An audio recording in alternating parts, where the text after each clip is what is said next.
Sounds good. Good morning and welcome to Ask the Expert. I'm Joe Taylor. This morning, another in the ongoing series of programs presented by the Northwest Regional Key Program for Quality Early Learning. The program, through the Northwest Institute of Research, oversees a grant from the Office of Child Development and Early Learning at the Pennsylvania Department of Human Services and the Department of Education. The goal of the program is to improve the outcomes for young children as they prepare for school. John Posa is a community partner specialist for the program, and he's here with us throughout the series. Good morning, John. Good morning, Joe. And who do we have on the show this morning? Well, this morning we have Jodi Askins, who is the Executive Director of the Pennsylvania Association for the Education of Young Children. Jodi has nearly 20 years of service working on behalf of children and families across the state. In February of 2009, she was hired as the first Executive Director of PennAC after having worked for 10 years at Early Connections, which is a social service agency in Erie that specializes in children's early care and education, community outreach, and professional development services. And in fact, it turns out that I knew and met Jodi right when I started working for the Northwest Institute of Research, and then she was leaving the Erie area. But Jodi's expertise includes nonprofit management, fundraising, community organizing, and advocacy. Through her leadership, PennAC has been recognized as achieving Tier 2 standards for excellence in nonprofit management through the Pennsylvania Association for Nonprofit Organizations. And she's recognized as a state leader in advocacy. And she's currently the co-chair of the Early Learning PA campaign and a principal partner in the Pre-K for PA campaign. So welcome, Jodi. I'm so glad to finally have you on the show. Thank you so much, John and Joe. I'm excited to be here. Yes. Well, you know, one of the leading things that your organization is involved with is advocacy for early care and education and making it available to all preschoolers. So I wanted to ask you, in terms of the governor's budget initially, which has been introduced, this has to be a very busy time for you in working with legislators for that very reason, correct? Absolutely. We do year-round advocacy, and in fact, the two campaigns that you just mentioned, Early Learning PA, which is a more comprehensive, broad-based campaign that includes work under all of the Octel programs. So we advocate for childcare, preschool, Head Start, early intervention, home visiting, really all of those things under the auspices of Octel, the Office of Child Development and Early Learning. And through that campaign, our budget advocacy goes on year-round. We do a lot of preparatory work and really work with the administration to let them know what our partners view as priorities for the upcoming fiscal year. So we were hard at work before this administration actually came into administration, and working with the transition committees as Governor Wolf was elected. And so as he has now presented his first budget, we are working diligently to work with legislators and our community partners to get the word out about which pieces of this budget we really want to see move forward, and areas in the budget that we would like to see some additional work on. In the same budget that is being proposed and being worked on, of course, Governor Wolf is calling for tax increases, including income tax, sales tax, and you're looking at additional funding for early childhood education, but then these taxes coming into play. What would you say to legislators who would be predisposed to cut down or, God forbid, eliminate altogether the early funding because it's going to result in their mind in higher taxes? So that's a really great question, and it's one that we get all the time.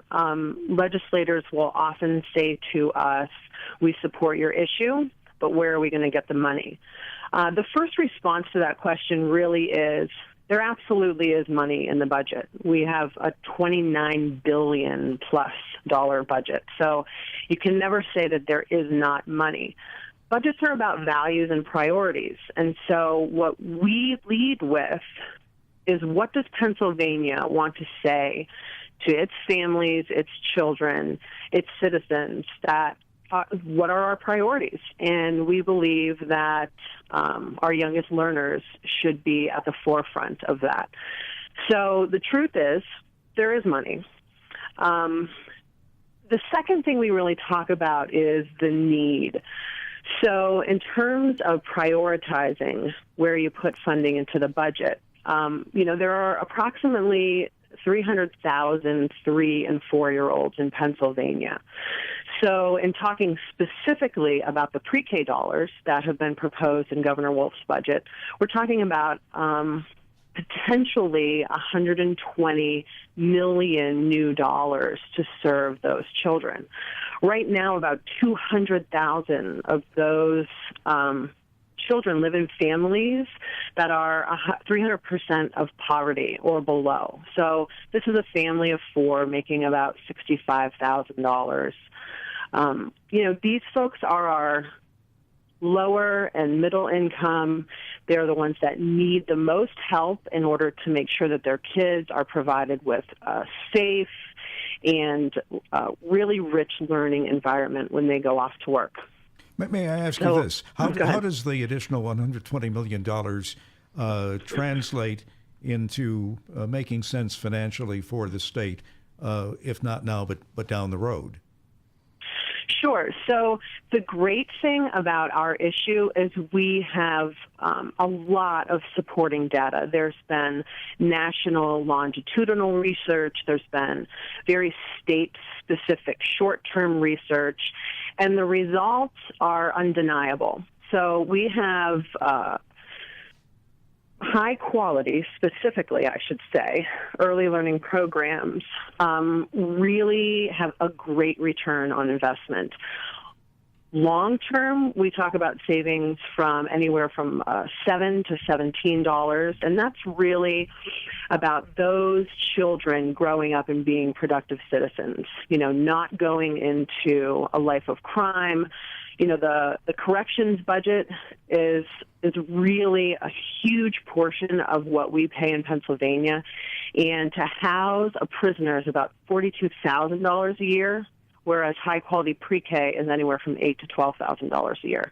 So you tell me where you get your biggest bang for your buck. Right. And of course, Joe and I, in some of our initial shows, talked a lot about the economic impact of quality early childhood education. And one of the things also, Jodi, as you well know, but how important it is in families having access to this quality education, because there are still pockets of our state, particularly in rural areas, northern tier counties, and, we call the T of the state. And that's also critical, as well as access for families who sort of would not qualify otherwise for subsidy, and are sort of caught in the middle. Right. Yeah. And I think that's important to reach and advocate for those families as well. Yeah, absolutely. These communities, and I can give you some specific examples in just a minute, but we talk about not just providing high-quality pre-K for the sake of the child. Now, for me and you, of course, that is good enough a reason. But when you talk about the economics, even the short-term gains, early care and education, high quality again, is actually the third best sector in Pennsylvania, just under transportation and construction, for what it puts back into the local economy. For every dollar the state spends, we get a return of an additional 79 cents. That's significant.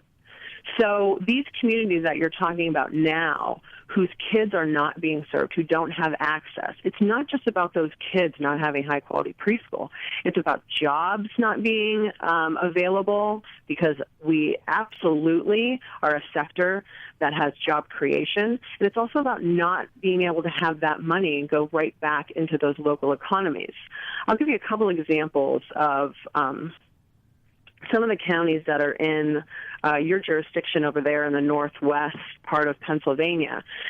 So one of your larger counties, the largest, Erie, has about 6,800 children that could access quality preschool if there was quality preschool available. 62% of those kids do not have access. That's a very, very significant number. One of your smaller counties, Potter County, we have about 400 children that are of the age, and 60% of those kids don't have high-quality access. So on average in the Northwest, we have anywhere from 60 to upwards of 77% of kids in individual counties who still do not have that access to high-quality pre-kindergarten services.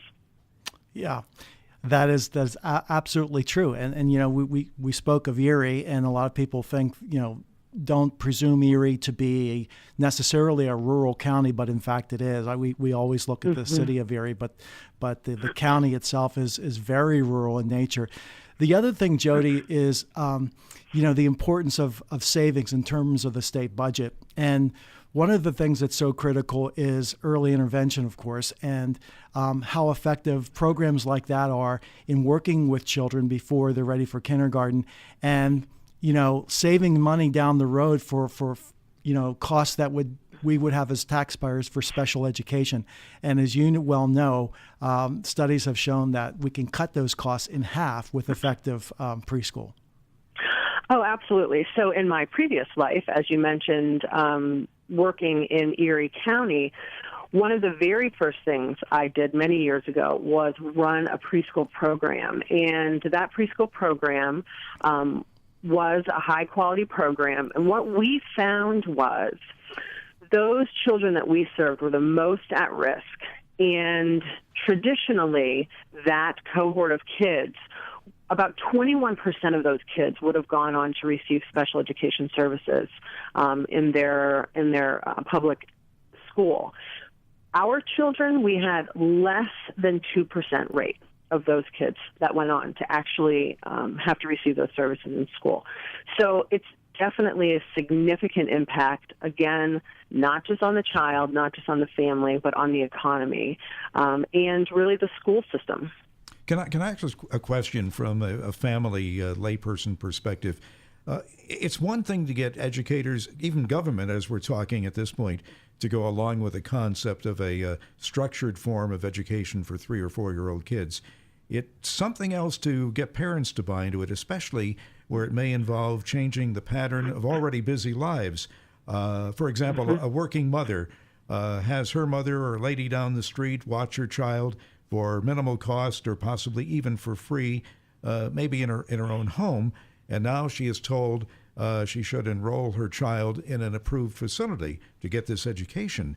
That may be a problem for her. How can you convince her that this is in her and her child's best interest, even though it may be an inconvenience and perhaps a financial burden to a degree?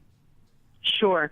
So I'll start with saying that we absolutely believe that these services should be voluntary.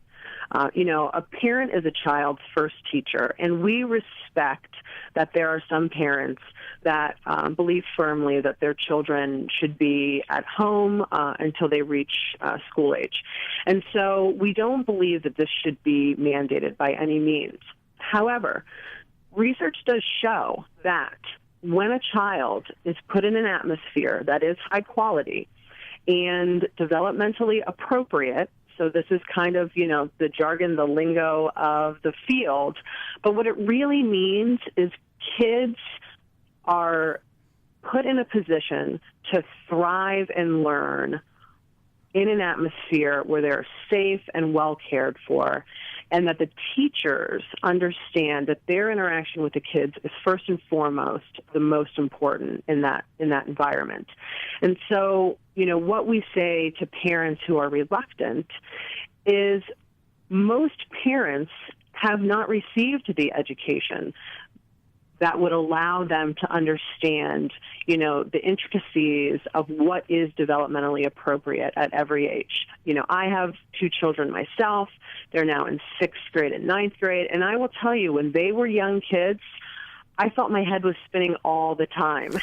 And you talk to mothers and fathers, and I can't say that I've ever met one that hasn't said that there weren't days where they just did not feel like they knew what they were doing. Yeah. So, we have professions for a reason, right? People become educated in particular professions and trades so that they can be experts in those fields. And it's not taking at all away from the value of parenting and really each individual own parenting style, but it's more to just add additional value to that child's life through the expertise of those professionals in the classroom. Yeah. It's primarily a bonding and a reinforcement of their experience in the early childhood setting. Absolutely. Getting back to the budget aspect of and working for and advocating for increased funding, I know that Governor Wolf's proposed budget has, I think, nearly doubled his proposal to double funding for pre-K counts. But there are other areas that I know that you're working on to advocate for additional funding, and you may want to touch on those a little bit. Sure. So in child care, in Pennsylvania, we have a mixed delivery system for our high-quality pre-kindergarten. And what that means is it is not one type of setting in which we apply the funding to serve the children. So we have high-quality preschool programs in school district settings. We have them in nursery school settings. We have them in child care settings.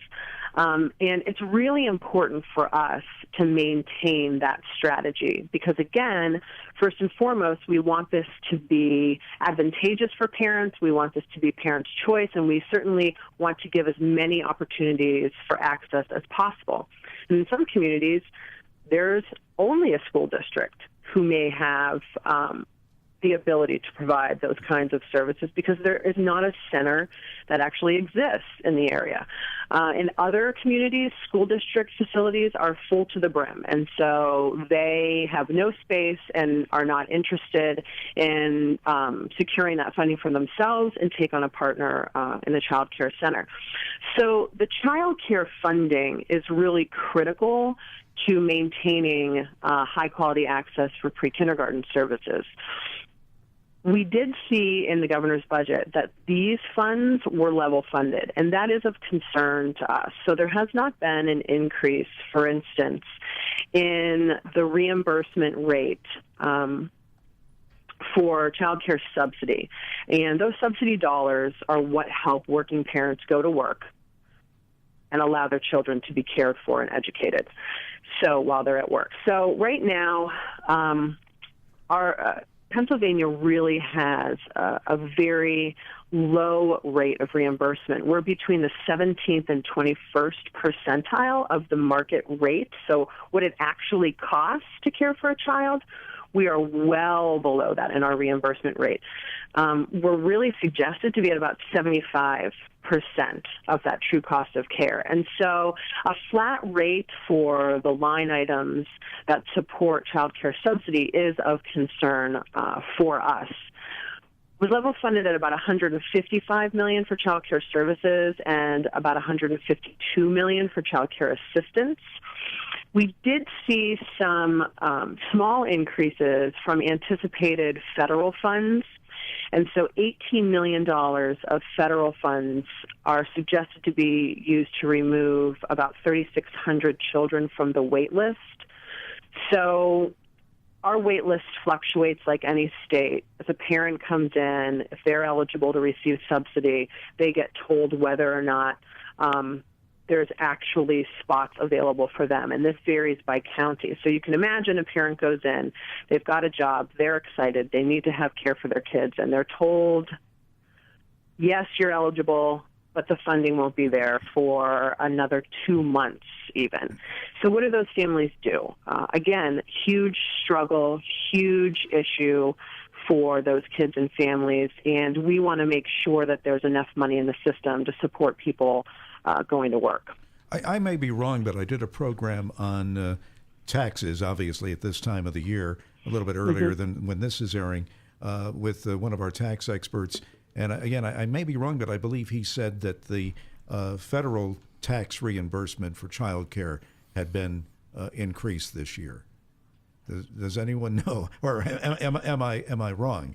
But that's what I understood. There are some federal dollars that have been increased, and we do have a substantial amount of federal money that comes into our state to support child care. The issue is that our state money has been stagnant, and so through our own cost of living increases, that those federal dollars, that infusion of even additional funds is not getting us to where we want to be able to serve the maximum amount of kids that we can. Do you think part of this is a matter of semantics in terms of child care? Because immediately if you say funds for child care, benefits for child care, you're thinking of the mother, it's relieving her so she can go to work, which is good. But should it be more something that would refer to the child itself in terms of education and the financial aspects that we've talked about earlier? Do you see what I'm saying? It's like we're going to pay this question, and it's definitely something that over the years, if you look at the language that our field has used, it has certainly evolved over time.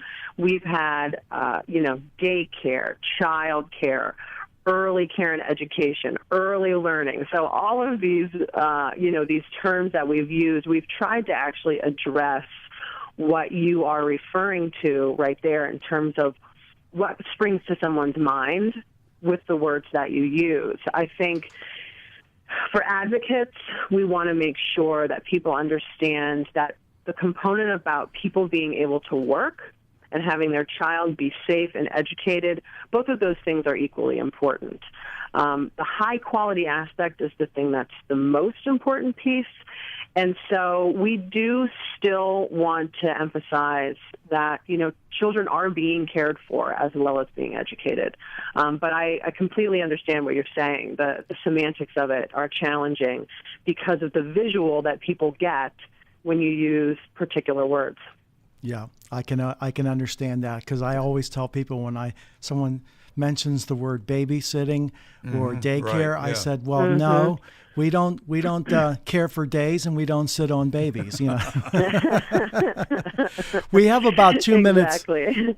We have about 2 minutes, Jodi. I wanted to ask you now, in going forward, what are some of the goals now for Penn AC in this year as we move forward? Well, we're really hoping, again, that through advocacy, through the Pre-K for PA campaign, so this is an initiative that's underneath our early learning PA campaign specific to pre-K.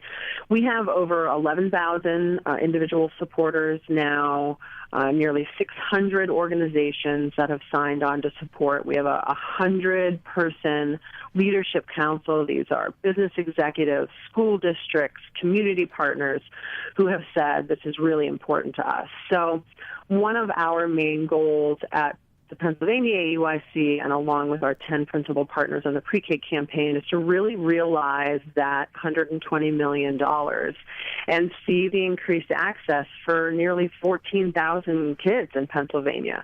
We're only serving 1 in 6 right now. So while $120 million may sound like a lot of money, we still have a very, very long way to go. And we feel like this is one of the best strategies for Pennsylvania, not just in terms of making sure that kids, again, have the education they need, that families are supported to go back to work, but also that our economy begins to thrive again. I was at a forum yesterday and just learning about really where Pennsylvania sits in coming out of the recession. And while we may not have been hit as hard as some other states, we've been pretty stagnant over the last 2 years in our recovery.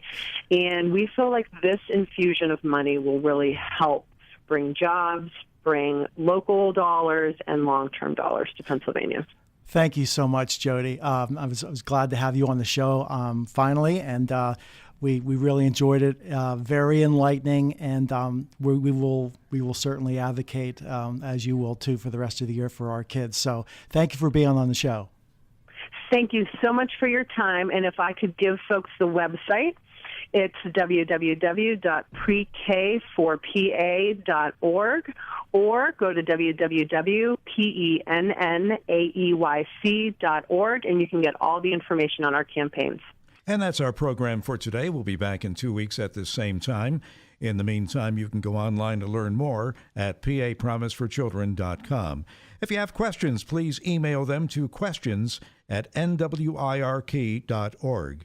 For John Posa and the Northwest Regional Key Program for Quality Early Learning, I'm Joe Taylor. Thank you for listening, and have a great day.